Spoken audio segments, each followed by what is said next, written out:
Hi, my name is Chloe Guerra, and I have the absolute pleasure of introducing Mackenzie Fittis.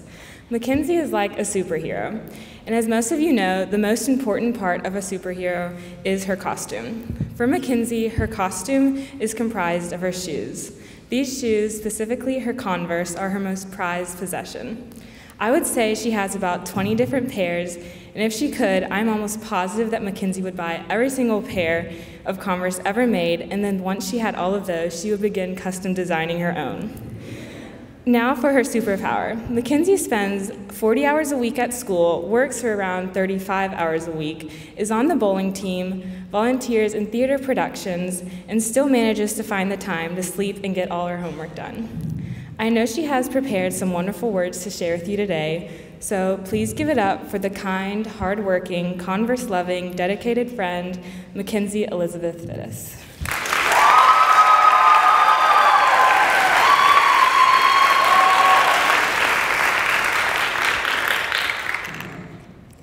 Generally speaking, I don't like people. I believe that people constantly get the wrong impression of me, and because of that, they are quick to judge. So when I was tasked with writing this speech, I thought a lot about discussing what people do or don't know about me and what I want to be remembered for. So I have been compiling a list of things that others think they know about me and why they're wrong. Number 1, I'm not just an employee at Billy Hardwick's. I work really hard every shift I have there, and I'm earning what I make. I was the first female prom that they've had in a really long time, and I've worked so hard to keep myself where I am. So if you ever have any thought of me as someone that doesn't try, think about not only my commitment to my job, but also to school, MUS Theater, and St. Mary's Theater. Number 2, I'm not just someone that has been in a car accident or has a bunch of metal in her back.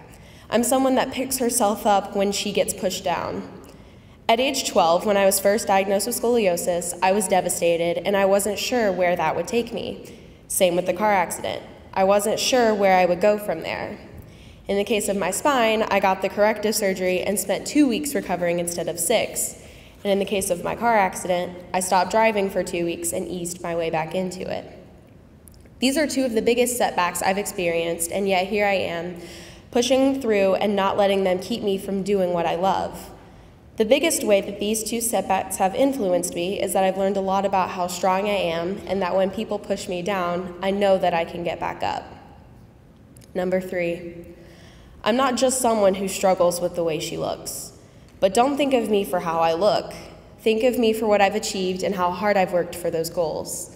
Yes, you do know what I look like, but what you don't know is how hard I've tried to get past listening to what others have said to me about it. After a certain point, however, I decided to stop trying to please everyone and just focus on my goals and what I can achieve.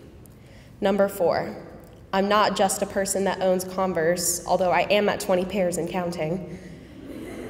Converse have become a part of who I am. I believe that in some weird way, they represent different aspects of me. The really worn, beaten down pairs are the ones that have been with me the longest, and it sounds weird I say this about shoes, but it's true. They're the ones that I wear when I'm comfortable with my surroundings and myself. The newer pairs I try to keep as new as possible because I want to wiggle my way into wearing them at fancy events. The pairs with teams or logos on them that I am a fan of show who I support and, in a weird way, that I am a dedicated fan. And lastly, the wedges and the platforms are the ones that I save for extra special events because they're my best way of convincing people to let me wear sneakers at Springfest, weddings, church, or graduation, just to name a few. Number 5, I struggle with anxiety, and it gets in the way of so many things. While a lot of you know this, some of you probably don't, and the reason I'm telling you is because I am not alone. Many people through the years have told me that there's nothing to be anxious about or I should just stop being anxious. But that isn't the case with anyone. No one can just stop being anxious in any situation, and there is no reason why people should judge them for it or make them feel bad for it. So you're probably wondering, why am I telling you these things? Well, I was kind of hoping that my wise words of senior wisdom would wash over you, and that could be enough for all of us. But then I realized that I should probably tell you why it matters. Something that I've learned throughout my years is that some people only choose to know you by what they see, not what they have learned about you. So for those of you that don't know me super well, let me set a couple of things straight. I am not just one of the kids who wore a fat suit and played a fat German boy in Alice in Wonderland Jr. I'm not just a person who can be seen crying at any given time in Ms. Her's room, the hallway, or the den. And I'm not just a person who fights with the vending machine at work, even though that does seem to happen fairly frequently, given it is my job to stock it. I am someone who puts her all into everything she does, gets back on her feet when she falls down, and is now trying to find herself among seas of negativity. So, to my darling class of 2019, as we move into the next stages of our lives, do not let new people judge you or make you feel bad about yourself.